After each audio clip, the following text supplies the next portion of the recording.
graciously switched with us so that we could have today. So then I feel bad. But I would like to say Zig Ziglar, if you've ever seen or heard him speak, he's awesome, once said, if you can't dream it, you can't achieve it. Today's guest speaker is a full believer that you can achieve anything you want in life just as long as you keep your eye on the prize and you never give up. Being a serial entrepreneur since being rudely downsized back in 1999, he swore he would never work full-time for corporate America ever again. Today, that is a promise he has definitely kept. I think Andrew sometimes feels that way. Kevin is an author of 2 books, including Designing Your Own Destiny, which he'll probably tell us about today, and his 3rd book called The Winner's Code, due to launch in March, so it's just around the corner. March 20th.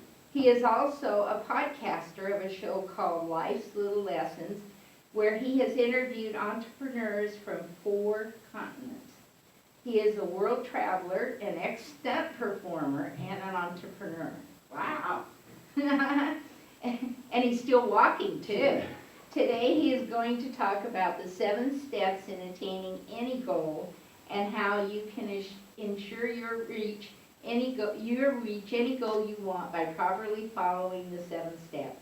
Please put your hands together and welcome to the stage, Kevin.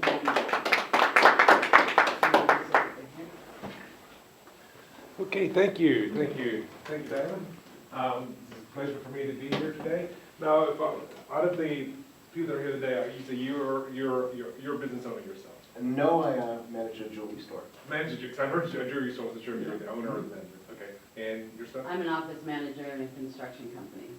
And I was communications. I'm retired now. Okay, fantastic. Well, today I'm just going to talk to you guys a little bit about goal setting.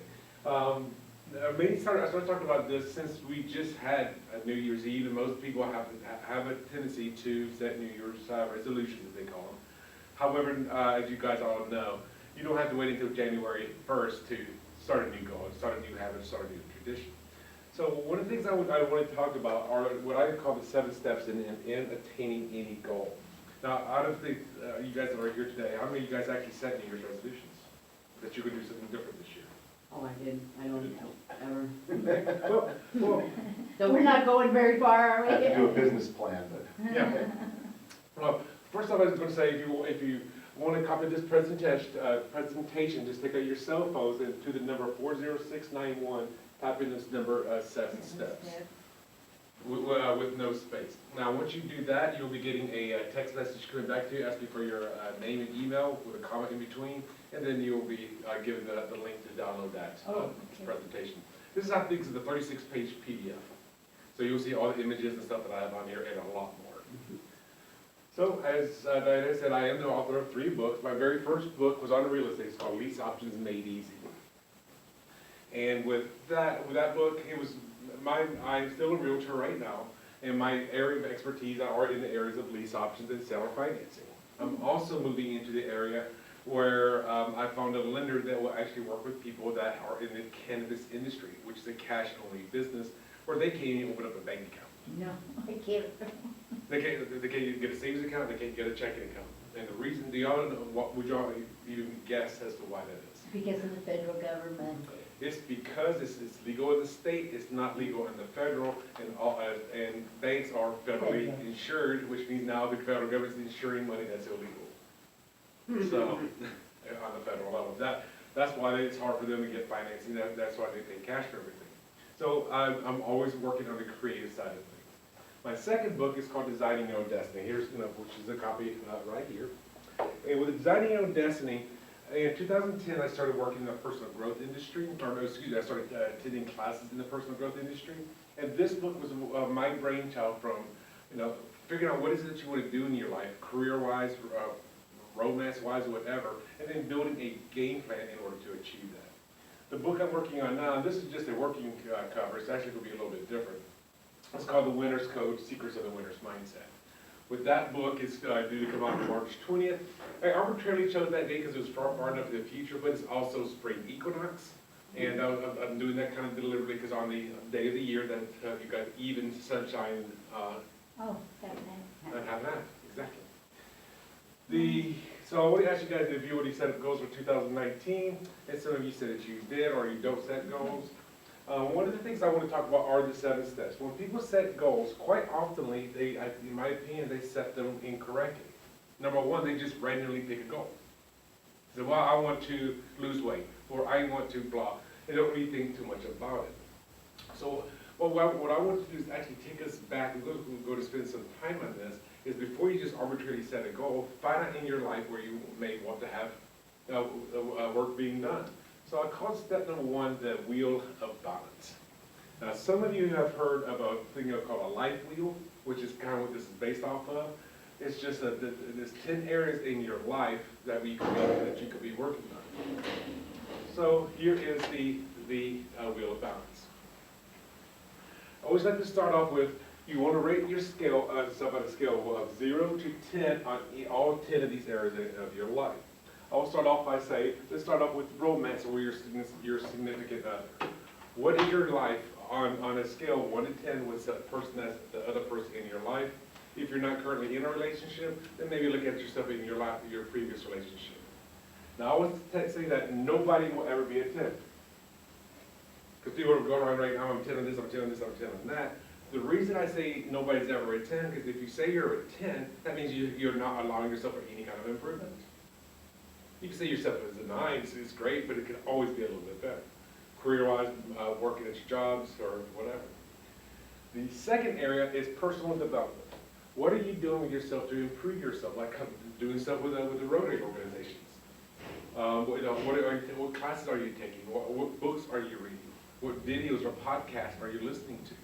Like say, for example, Tony V, or what is his name? Tony V? I forgot his first name. Or listening to Zig Ziglar tapes. What are you doing to help with your own self, into your own personal development? For me, I didn't really realize much about this until 2010. When in February 2010, I took my very first class. I read books, it was my very first class on personal development. It was actually here in Las Vegas through a company called PSI Seminars. And I've did a lot of work with them. I volunteer staffed a lot of their classes. And that's what opened up my eyes to not only that, but other courses as well. Now, before 2010, this book would most likely fall into the personal development space. Before 2010, when I was walking into a bookstore, that's when bookstores still existed, I was like, who needs all that personal development work? And I look at people that are in that section like, what's wrong with that person?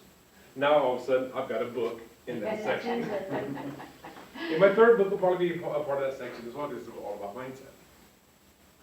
This third area is lifestyle. What kind of a lifestyle are you leading? Are you living the lifestyle that you want? That dream house that you have, that you want, the dream car that you do. I mean, maybe yourself is a little on the low side.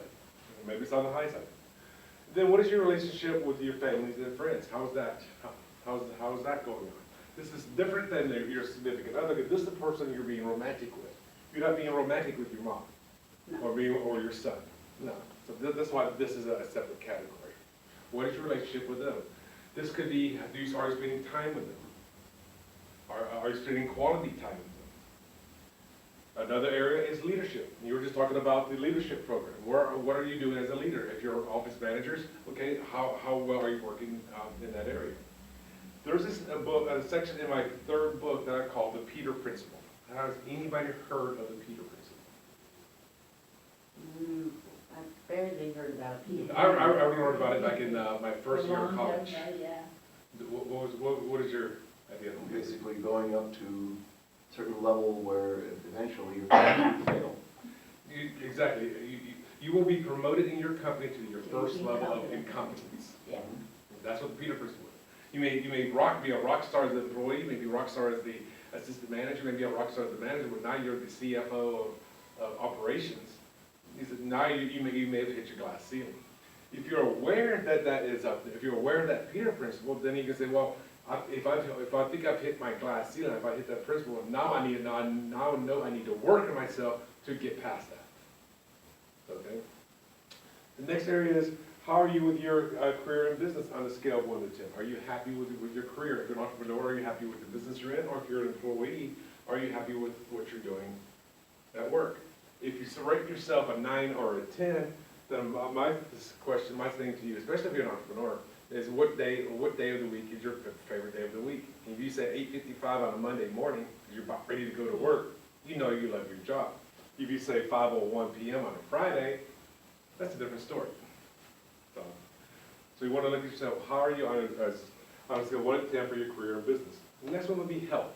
That's where probably most of us as Americans probably rate ourselves kind of on the low. I would rate myself kind of low as well. But on a scale of 1 to 10, what is your health?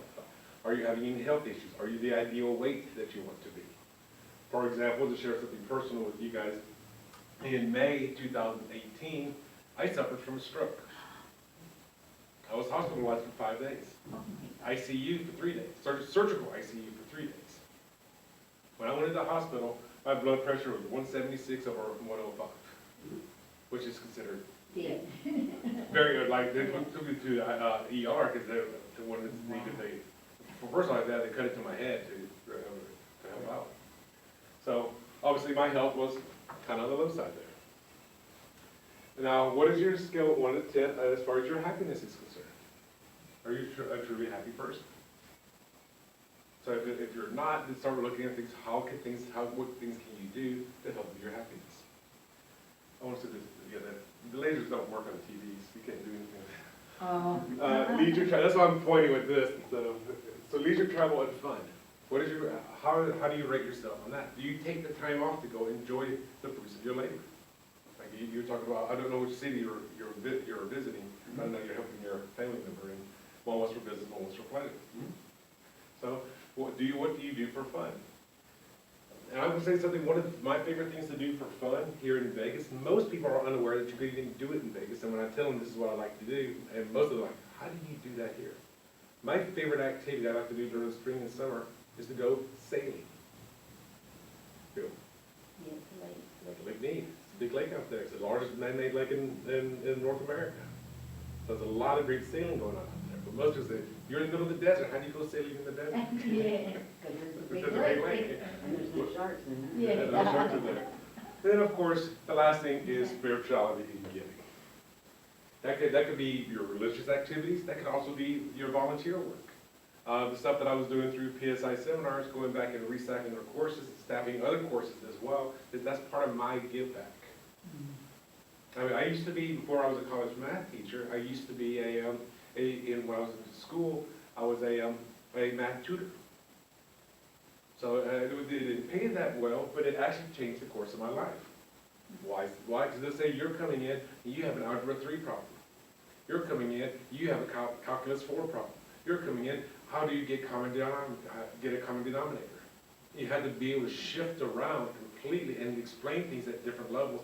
If I'm talking to you about something, I'm going to assume you know how to do a common denominator. I don't even know how to do algebra. But We go back to basics. Call Kevin. Yeah, I used to do that. But the whole thing of the spirituality and giving is the whole, what are you contributing to society? And also, what are you contributing to yourself? Because spirituality could be part of your personal development as well. Okay, so let's go to step number 2. Step number 2 is now you want to create what are called SMART T goals. Now, who in here has ever heard of a SMART goal? Okay. How many of you have heard of a SMART goal? Most of you probably heard of this one, but did not hear that one. Okay, so what I'm going to do is I'm going to go over specifically what a SMART goal is. So once you know, now let's go back one. When you start rating yourself, you'll see yourself as going to be on a jagged scale here. If you have no balance, let's say you're all 9s, then you're doing great. Now, most of you guys, you're going to see this is going to be a very jagged wheel. Now, who in here has ever heard of you should have balance in your life? Who believes that? I would say yes and no. Because the analogy most people use when they talk about having balance in your life is a car with 4 wheels on it, right? Like your health, your spiritual, your emotional, and your mental. Those are the 4 wheels that they usually talk about. they'll say if one is out of balance, that car cannot operate very well. I'm going to say if you try to have balance in your life, you know, honesty, that actually could be a lot more stressful on you. For an example, let's say you got a 9 on lifestyle, a 6 on family and friends, a 4 on leadership, a 5 on career and business, and you got all these different things.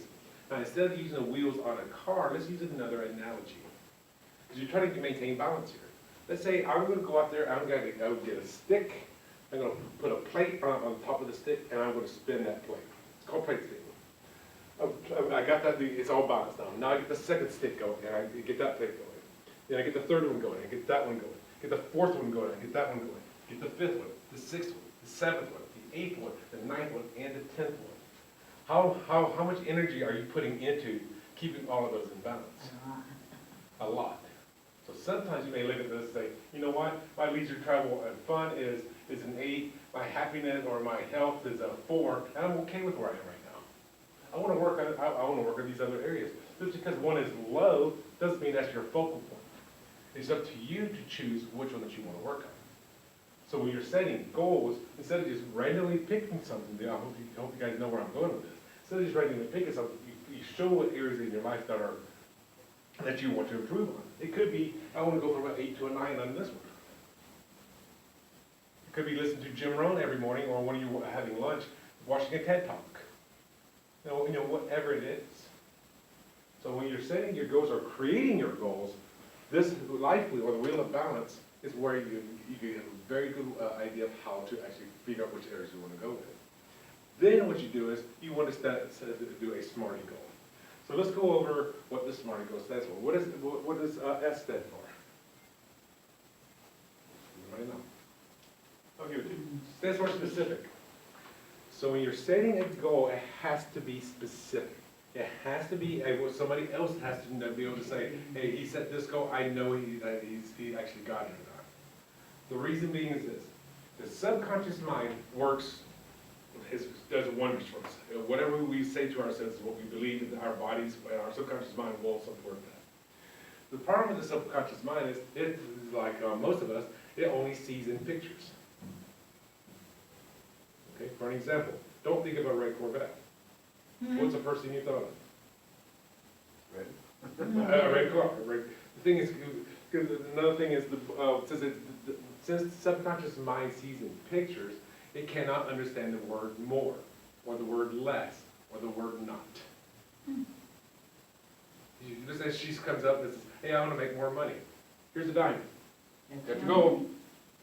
But no, I meant like, okay, so it has to be specific. Let's say you make $75,000 a year, and your goal is by the end of 2019 to make $100,000 a year. Is that specific? Okay. Another thing is that, again, the mind cannot think of the word not. So I said, I want to date a non-smoker. What do you think? What do you think? You think of it. The first thing coming to your mind is a smoker, and then the throwing it away. So you always have to think in the positive, and it always has to be specific. The M. M is kind of tied with the S. Do y'all know what the M stands for? Measurable. You have to be able to know if you're on track. For an example, and I'll go into this in a little bit. In 2010, in April 2010, I weighed 240 pounds. My goal was to get down to 170 pounds. Is that measurable? Yeah. Up on a scale, it's measurable. If I want to make $100,000 a year in 2019, can I just look at my bank account and look at my income statements? It has to be measurable. So anything that you do, not only does it have to be specific, but you have to be able to track it. Now, I believe it was, you put on the spot sometimes. But anything that gets measured gets done. That's what it says. Now, the A stands for attainable. Now, I will always say on this one, I would never say do not set lofty goals. Set a lofty goal if you want to, but it has to also be attainable. For an example, Terry, was it? Teresa, Terry, yeah. Let's say Terry has a goal to be by August, to be on the space station Freedom, orbiting the planet. Oh. Is that attainable? I say yes or no, but if she was in the astronaut training program, that's very likely. But if she's just some random person on the street, then it's most likely it's not attainable. So always want to make sure that your goals are attainable, that you can actually do it, even though it may be a stretch. Now the R, the first R, most of the people, when they hear about SMART goals, they hear it this way. It has to be relevant, which means the goal has to be in alignment to what you actually want. And that's about all I'm going to spend on that one. How I learned the SMART goals, because SMART is my acronym, though how I learned about SMART goals was the second R, and it has to be risky. Yeah, what is defined as being risky? Taking a chance and doing something different. Something you're getting out of your comfort zone. Getting out of your comfort zone. Anytime you get out of your comfort zone, no matter how small or big, it's going to be hard. It's going to be it can be hard. And also, I'm going to say, when I learned about risky, don't judge her risk by your own evaluations. Here's the thing: when I first heard about the SMART goals, people talk about setting goals, and the example they use is one guy's his goal, his 90-day goal, or his goal was, I'm going to clean up the garage this weekend. Okay, but that's not a long goal. How can that be risky? See his garage? Yeah, you didn't see his garage. Or he said, and then he said, what's his reason why for doing that was because my wife died last year, and all of her stuff is in the garage. Yeah. Now that I've just become, never judge somebody else's risk by your own assertions. Okay? His risks are going to be different than yours and yours. You read in my intro that I used to do stunt work. I mean, I could show you pictures of me being on fire. I could show you pictures of me jumping out of windows. I can show you those kinds of things. Are those risky? Yeah. Somebody said they're risky, but they're also planned. It's planned risk. Now, the most important one, the more important ones, is after the risky ones, is it has to have a time frame on it. That's what the T stands for. If I say, hey, Diana, I want you to give me that report someday. You'll never get it. I need you to give it to me by 5 o'clock. Same with you in the jewelry business. I need this bracelet repaired. I'm going to need to have it for this gala that's going on Friday. It has to have a time frame. Anything without a time frame is just a wish. It's a someday. Now the next one, I'm going to, this is my before picture of, because I'm going to go into a big example. This is me at 240 pounds. Not that guy. Not that guy. This guy. The guy in the orange shirt. That was on April 15th, 2010. Now, I don't know, okay, so as I said, I should only be one picture. So I weighed 240 pounds. My goal was to get down to 170 pounds. And I gave myself 90 days to do it. Pretty hardcore. Yeah. 70 pounds in 90 days. Is that specific though? Yeah, it's specific. And by the way, this is without any surgery. Oh, So no lap band and none of that stuff, not cutting anything off. So is that specific? Is it measurable? I'm going to ask you the hard question. Is it attainable? not with the good health there isn't. I don't believe it is with good health-wise, but you're doing it too fast. I'm doing it too fast. Actually, to be honest with you, I only got down to 180. I only lost 60 pounds in 90 days. So let me ask you again, is it attainable? It's going to be, I'm losing. A lot of people say yes, but you're one of the first crowds that actually said no. I want to lose 60 pounds in 90 days. That means I'm losing 3/4 of 1 pound to 1 pound per day consistently for 3 months. Okay, did I have a time? Was it risky? Was it relevant? No, obviously. Yeah. Was it? Did I have? Was it a risk? Oh, It was it's a definitely risk. a risk. It was a big Huge diet change. I went on like a starvation diet while doing P90X. That one of those at-home workout programs, intense workout programs. The reason I was doing this was because in 60 days into the process, I was going to go to my 25-year high school reunion. I was also meeting up with an ex-girlfriend of mine that I was going to take to my high school reunion that I hadn't seen in like 5 years. And that brings us to the last letter.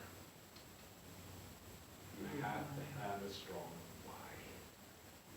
Any of this, specific, measurable, attainable, relevant, risky, timely, without a why to drive you, it's just a dream. There's no motivation. A couple of years ago, there was a gentleman that was staffing one of our personal growth classes. And he was married, his wife was sitting there next to him, and he had his wedding ring on this finger, on his left hand. And he was overweight, and one of his things was to lose weight. And he says, and his 90-day goal was, or at least 90-day goal, was, he says, I want to be able to put my wedding ring on my wedding finger. Oh, bullshit. I said bullshit to him, sorry for the language. And I said, no, what's your real why? He goes, he just looked at me kind of dumbfoundedly. He goes, but it took about a minute. And he says, I want to be able to have my kids, I want to see my kids graduate high school and get married. There's your why. That ring on your left finger is just a stepping stone. So what is your why? That why is, if you've got a weight loss goal, that why is going to get you to go up and run your 3 miles in the morning, regardless of it snowing outside. Your why, my why was huge. Oh, yeah. Now, the last month of doing the P90X was by far my most difficult part.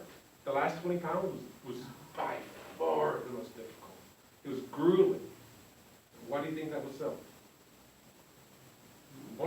Very few people ever get this. Because your body was tired. No, No, he's already lost a lot. I would have lost 40. Yeah, I would have showed that to you be done. You made an adjustment to his body. Your body tries to start saying you're losing so much, what? The mind. Your wife. But in the past, I would have went to high school with you. I Oh, saw my girlfriend, ex-girlfriend. I didn't have my wife was going. see, his mind. Oh, it's like, get up and do it. It was like, it was painstaking because I had no more, my only motivation was my inertia. My Oh, yeah. why was in the past. So any of this, without that, Yeah, you didn't know it. I had to get a new wife. Mine was was momentum. And it was sheer momentum, that's all it was. And also me saying to myself I was going to do it, holding myself to my word. Because who do y'all lie to the most? Yourself. I'm not going to eat that. I'm not going to eat chocolate anymore. I'll just have this one M&M. People lie to themselves more so. If you like, if you were as honest to yourself as you were with other people, you have no friends. I mean, I just hate to say that. I'm just saying the same way. So I made a little few little things this morning. So now step 3. Step 3 out of the 7 steps. Now you got your goal. Now you got your reason for doing it. It's a specific measure. It has to make sure it fits all those 7 letters. Now the next one is, to me, most people don't even want to do. That, to me, is the most important thing. So let me, before I show up that slide, if I were to give you a map, if I were to give you a canteen of water for about 4 hours worth of water, and I give you a compass, I blindfolded you, put you on a helicopter, took you out to the desert, and says, you're 4 hours away from the camp. If you don't get back before your water runs out, you'll perish. What's the most important thing he needs to know? Direction. He's got a compass that points north. That his water. Well, that's important, but it's not as, there's one other thing that's more important than the compass of the water. There's a third item. You have your phone, you can call, we'll come get you. The most important thing is the map. Where are you today? Where are you right now? Well, if I know where on the map. Starting point, yeah. So therefore, step 3, your point A. Oh, I have a weight loss goal, but I don't want to get on that scale. I have a financial goal. I don't want to look at my bank account. However ugly you may think this is, you must know what your point A is. You get to point B, you know, where you, let's say for an example, you're driving in your car.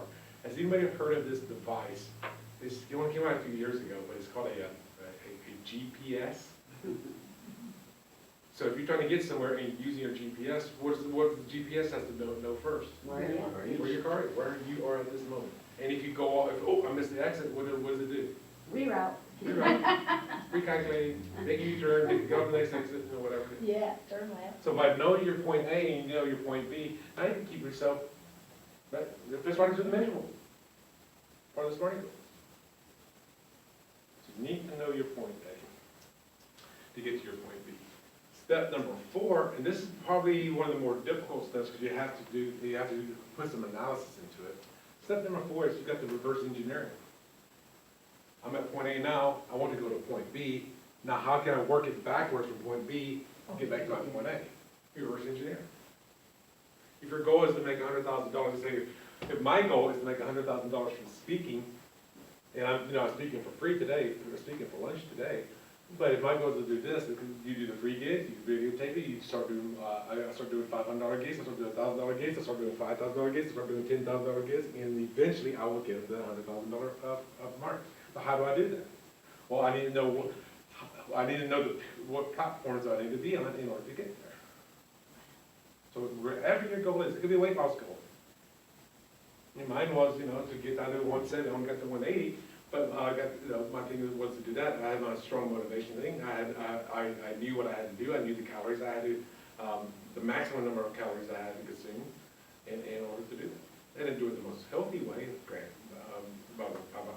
I did not do it the most healthy thing by my diet, but I know the calories I was taking in of probably less than 1,000 a day.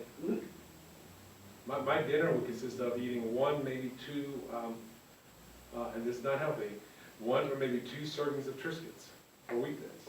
That was it. No sodas. You were desperate. Well, one of the things, because if you do have a weight loss goal, one of the things I learned, not from hearing, but from doing it, is once I got down from a double XL to a large, I tossed all of my double XL stuff away. I gave them away. With large, I bought 2 outfits. That's all I wore until I got down to a medium. And then the large went away. So now it's like, God, these pants are tight. What does that mean?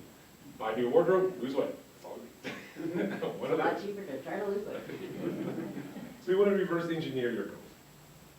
Step number 5 is a step that most people have a tendency to skip or not do. That is to write it down. That's my problem. Write your goals down. I don't. And look at them at least twice a day. And what times of the day are the best time to look at your goals? In the morning And and in, right when you wake up and right before you go to bed. Why? Because the subconscious, you put those things into your subconscious mind. Ask yourself questions. Don't watch who murdered 48 hours. You got, they had 48 hours to recover somebody that was killed in Chicago. Don't be filling yourself with that right before going to sleep. Watch it at 6 o'clock, but don't watch it at 9 o'clock right before going to bed. Because you don't want your subconscious mind to be working on how do you accomplish those big tasks that you're trying to get done. The last one, the next one, let me ask you this. How many have ever heard of a self-made millionaire? You could say Donald Trump over Rotary, you could say Sir Richard Branson, you could say Bill Gates, you could say all of those people. How many of you always think those are self-made millionaires? No? I'm not They sure they they had were. money to start with. No, Gates didn't have money. Trump went to bankruptcy quite a few times. Sir Richard Branson, if you read his books, Losing My Virginity, he was a pauper. He was poor. Oprah Winfrey, poor. Yeah. Poor black woman in Mississippi that had a miscarriage when she was 17 years old. So I mean, all of these how people had humble beginnings. So they became millionaires. What was one of the key components for them to get there? That would be step 6. It's an acronym for team. Together, everyone achieves more.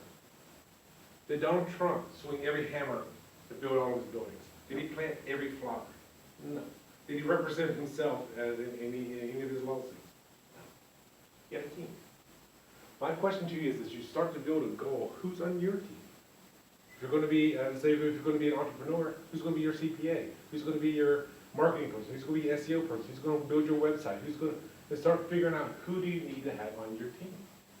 Some of these people could be people that you pay. Some of these people could be things that you exchange work for, like barter, the bartering system. Hey, I'll help you with this if you help me with that. Okay.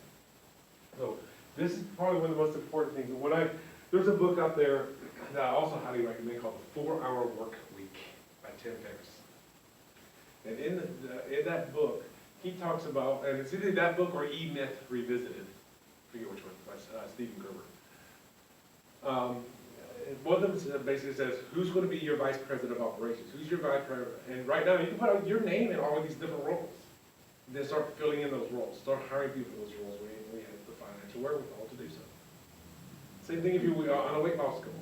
If Do you want to get a personal trainer? Do you want to get a nutritionist, a dietitian? Do you want other people on your team? Your accountability partner. Just a person you talk to on a daily or weekly basis that say, okay, are you on track? I have an accountability partner. We met 4 years ago. She lives up in Vancouver, Canada. She's an Indian woman. Can you imagine that? So, I mean, we've been very close friends for the last 4.5 years. But we call, now we're Zoom calling each other so we can see each other's faces. We used to just do it on the phone. And my phone is, has a, what you would call it, a international calling plan for Canada. It's $5 a month. So does she, so she can call the US. So, yeah, who is on you, what's on your team? Who is your accountability partner? And I'll just get a picture if we can get a picture. And then step number 7 is our final one, and it's sharing your goals. Tell other people. When I was writing my first book, this is called this my first, this is my second one. But listen, when I was writing this book, and people, and I said, I'm going to write this book on personal growth, personal development, and I got all these words and stuff I want to do, all these exercise lines, all this stuff in here. Do you think in general society, if I was going to write a book, people are going to say, who are you to write a book? What do you know about that topic? Or do you think people would say in general, oh my gosh, you're going to write a book, can I write a testimonial for you? Most people would probably pick the former, because their support system isn't there. But if you had a support system, like an accountability partner or whatever, it's like, I'm going to write this book. So, well, I'd like to proofread it after you're done, just check your grammar, which is what I did on my 3rd book. What's that?